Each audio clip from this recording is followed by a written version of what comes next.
കൂടുതൽ വാർത്തകളും വീഡിയോകളും കാണാൻ ഈ ചാനൽ സബ്സ്ക്രൈബ് ചെയ്യുക. കൂടെ ബെൽ ബട്ടൺ അമർത്തുക.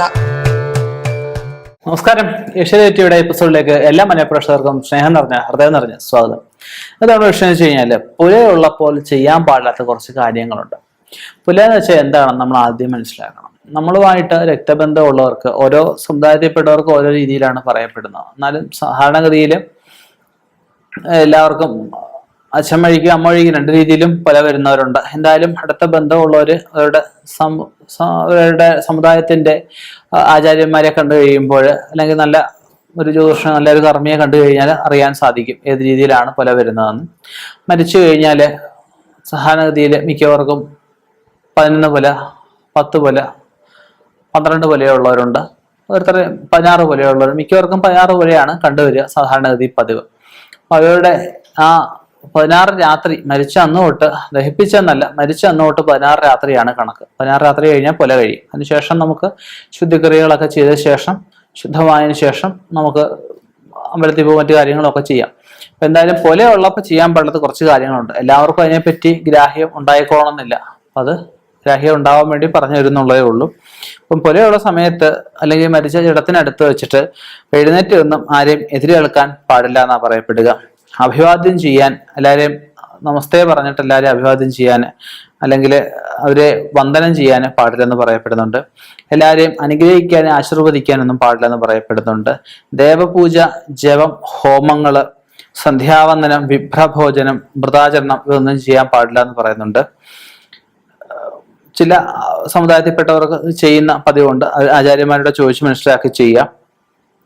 കട്ടില് കിടന്ന് ഉറങ്ങാൻ പാടില്ല എന്ന് പറയപ്പെടുന്നുണ്ട്. ആലിംഗനം ചെയ്യാൻ പാടില്ല എന്ന് പറയപ്പെടുന്നുണ്ട്.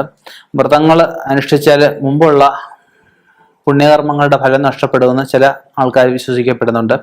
മരണം സംഭവിച്ച വീട്ടിൽ മരണത്തിന് മുമ്പ് തയ്യാറാക്കിയ ഭക്ഷണം കഴിക്കാം.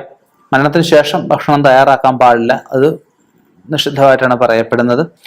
ഇക്കാലത്ത് ദാനം കൊടുക്കുന്നത് തെറ്റായിട്ടാണ് പറയപ്പെടുന്നത്. പുല കഴിഞ്ഞതിന് ശേഷം ദാനം കൊടുക്കുന്നത് നല്ലതാണ്, കുഴപ്പമൊന്നുമില്ല. പുല ഉണ്ടെന്നറിഞ്ഞ് ദാനം വാങ്ങുന്നതും ദോഷമായിട്ടാണ് പറയപ്പെടുന്നത്. അതുപോലെ തന്നെ മറ്റുള്ളവർക്ക് ഭക്ഷണം കൊടുക്കുക, അവനവൻ മത്സ്യം, മാംസം, മദ്യം ഇവ ഉപയോഗിക്കുന്നത് തെറ്റായിട്ടാണ് പറയപ്പെടുന്നത്. മൈഥുനം പോലുള്ള കാര്യങ്ങളും തെറ്റായിട്ടാണ് പറയപ്പെടുന്നത്. പുലയുള്ള കാലങ്ങളിൽ ഇങ്ങനെയുള്ളതെല്ലാം നിഷിദ്ധമായിട്ടൊരു കാരണവശാലും ചെയ്യരുത്, പാപമായിട്ടാണ് പറയപ്പെടുന്നത്. പുലയുള്ളപ്പോൾ നമ്മൾ അലക്ക് വസ്ത്രങ്ങൾ ഉപയോഗിക്കാൻ പാടില്ല എന്ന് പറയപ്പെടുന്നത്. കോടി വസ്ത്രം ഉപയോഗിക്കാൻ പറയപ്പെടുന്നുണ്ട്. പിതൃക്രിയകൾ ചെയ്യുന്നവര് ഈറം വസ്ത്രം ധരിച്ചുകൊണ്ട് മാത്രം, കുളിച്ചു മാത്രം കാര്യങ്ങൾ ചെയ്യാൻ പറയപ്പെടുന്നുണ്ട്.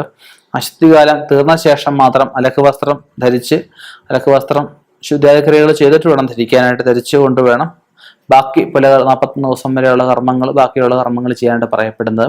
അതുപോലെ പുലയുള്ളപ്പം നമുക്ക് ഒരു ജ്യോതിഷനെ പോയി കണ്ടിട്ട് മരിച്ചതാണല്ലോ ദോഷമുണ്ടോ എന്ന് ചോദിക്കാൻ പാടില്ല.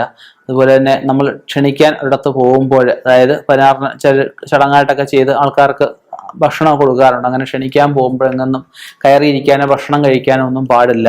നമ്മൾ കുറിയൊക്കെ കൊടുക്കുമ്പോഴായാലും മോളിന് ഇട്ട് കൊടുക്കണം, കൈ കൊടുക്കാൻ പാടില്ല എന്നൊക്കെ പറയപ്പെടുന്നുണ്ട്. വിളക്ക് കത്തിച്ച് വെച്ചേക്കുന്ന വീട്ടിലും വിളക്കിന് മുന്നിൽ നിന്ന് സംസാരിക്കാൻ പാടില്ല എന്ന് പറയപ്പെടുന്നുണ്ട്. അതുപോലെ മരിച്ച നക്ഷത്രത്തിന് ദോഷമുണ്ടോ, മരിച്ച നാളിൽ വെച്ച് ജീവിച്ചിരിക്കുന്നവർക്ക് എന്തെങ്കിലും ദോഷമുണ്ടോ എന്നൊക്കെ ചിന്തിക്കുന്നതായാലും 16 കഴിഞ്ഞ് 41-നകമായിട്ട് ചിന്തിച്ച് പരിഹാരക്രിയകൾ ചെയ്യേണ്ടതാണ്. അങ്ങനെയുള്ള കാര്യങ്ങളും ശ്രദ്ധിക്കുക. ഇനിയും ഇതുപോലെയുള്ള അറിവുമായി കണ്ടുമുട്ടാം. നിർത്തുന്നു. നന്ദി, നമസ്കാരം.